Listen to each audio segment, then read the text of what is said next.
আমরাও বসে পড়লাম। ফার্স্টেই প্লেট দিয়ে দিল, তারপরে জলও দিল, জলের বোতল, তারপরে আসলো নান পুরি, তারপরে চানা মশলা, কিমা চানা মশলা, এখানে মাংসের কুচি কুচি কিমাও ছিল। আমার সব থেকে ফেভারিট এই নান পুরি আর কিমা চানা মশলাটা, তাই একটা খাওয়ার পর আমাকে আবার আর একটা নিতে হয়েছিল।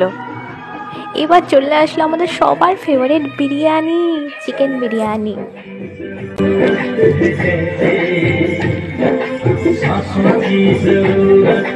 এরপর শসা পেঁয়াজ মানে স্যালাড দিয়ে দিল।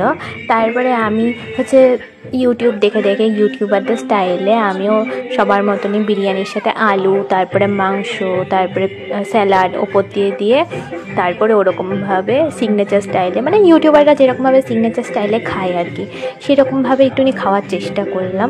আসলে আমার এইভাবে একদমই খেতে ভালো লাগে না, আলাদা আলাদাই খেতে ভালো লাগে, তবুও চেষ্টা করলাম। এরপর দিল চাটনি, পাঁপড়, তারপরে রসগোল্লা ছিল, আর ছিল আইসক্রিম আর হজমোলা। তারপরে এইভাবেই খাওয়াটা শেষ।